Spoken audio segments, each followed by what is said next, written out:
What's up, fighters? How you guys doing? It's Jay from EzFightLab. And yesterday I rewatched a very iconic movie that changed my martial art career. So I want to share to you some of my perspective as a long-term martial artist, especially Wing Chun practitioners.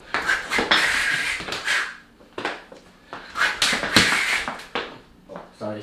Honestly though, when I first watched Yip Man, I'm pretty amazed by the skills and I really want to learn it.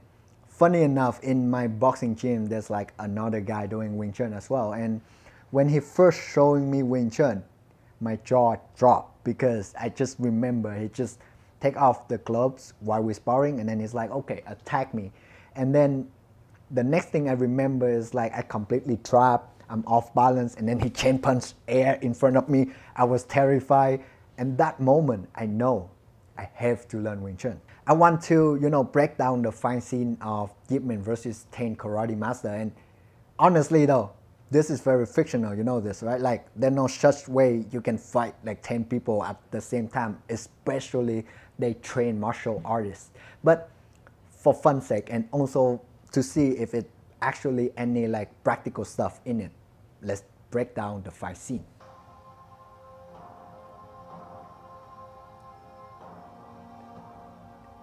Yeah, so you see how like they actually like form in like the half circle like that. It's super unrealistic. Like in real life, they're gonna spread out and then they're gonna attack you from the back. That's why fighting against multiple opponents is super risky, because the variability is unpredictable. Like there's just so many variables. How can you predict what's gonna happen next? That's why it's super complex, super complicated. Okay.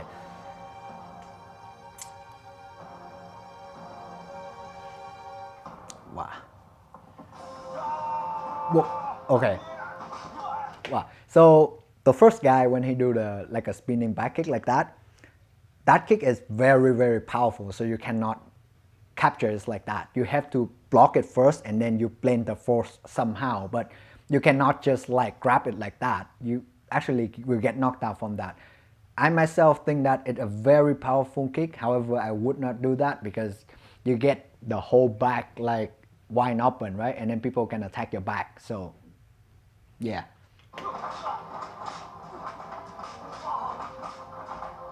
So first of all, this arm lock is pretty cool because as you maintain the pressure and extend the arm at the guy elbow like this, yeah, the guy cannot escape. And if he escape, he must dislocate his shoulder or he break his own like elbow joints in order to escape. So the guy completely trapped, which is very useful. I really like this trap. And before this, like when he faced multiple guys and then he just like block and attack, it's super legit in terms of Wing Chun, because one of the first principles in Wing Chun is that you want to lin xin tai da, which means you attack and block at the same time. It's like when a guy punch, you find a way to attack right away and break his rhythm. You don't wait for your turn, you gain it right away. Wow. This is just so brutal. Oh. Wow. So like I said, this is how much range of motion your shoulder can be, right? So in this case, Yip Man just hold the arm to the body and use his own body weight to rotate to the other side. So now he actually break the arm in like 360 degree, like super brutal. Oh, wow. So this catch is super legit. You see it in many martial art style like Muay Thai, for example, right? The whole idea is when the guy doing a front kick to you, you know exactly where he gonna kick anyways, because of course, if he want to hurt you, he gonna kick on your center line. So when he do that, you don't try to catch the kick when it's flying at you because it's fast, right? You want to catch it when it already fully extended and then he tried to throw his leg back. So you just put the hand there and wait for it, and when the leg snap back, it's gonna catch your hand and then you just catch it. Super simple. However, in order to extend his leg like that, it's unrealistic. The guy must be got, like glued to the floor or something, because in real life, when you cut somebody's legs and then you step back like that, the guy just follow you. He not just gonna extend the leg for you to break it like that. Oh, that's a very nice jiggle. So you got snap back to break the leg. Beautiful. Oh. So this is like when somebody punch you and then you're very late. You see it in the end. So you just slip the punch aside. It's called bury in boxing too. So you can bury a punch like that. In Wing Chun, you actually use the back sole so you draw it back to just redirect it off your face, and then you come in and attack right away. And then when he come in like that, because you contact the back of the knee of the opponent, so when you put pressure there, so you just like squat down a little bit, that gonna break his leg structure, so he gonna be bent backward and he will fall on his third leg. So this is super legit takedown that you see in judo, in jinjutsu a lot, right? Wow, it's like you're holding a machine gun and then you give the guy no option to leave. Alright. Wow, oh, nice. So this is just tan sao, tan da. So when somebody swing at you, you just tan da. And then you grab the back of the neck to actually elbow him, right? So this is very traditional Wing Chun, because this is come from the Mok Yan Zhong. This is for when you punch the guy and then he sleep to dodge your punch, right? So you want to chase him, and instead of punching again, which you have to cover this much distance, so the hand is already out there, you just sidestep with your hand and then you're going to got his neck, right? So that is where the neck come from, and then that elbow and turn. This turn is very Tai Chi-ish, Bagua-ish. It's not very Wing Chun. Wing Chun doesn't have this kind of techniques. Oh, the arm break is nice. Oh, in order to do that, he have to generate enough force to actually break the spinal cord. Wow. Okay. So that is super unrealistic, because no way you can be that fast when you're facing 4 people at the same time. So just note that in mind. But it's beautiful scene. So ooh, oh, nice. So that catch is very, very Wing Chun. You know, Donnie Yen go learn Wing Chun from like the son of Yip Man, right? So yeah, so the fight scene is actually pretty legit. Wow. This one though, he do just like a very sloppy pak sao, in my opinion, because I used to do pak sao like slapping when I first trained it, right?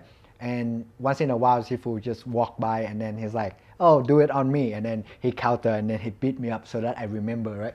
So when you pak sao, you want to go right into the guy's structure and break his structures, right? You don't want to just slap it like this, because if you do it on an actual trained fighters, you give him a present, because now you tell him like, hey, I'm about to attack you, stop me and counter me, right? So yeah, if you do it, please use your whole body, align to your ground and step in, break the guy's structure.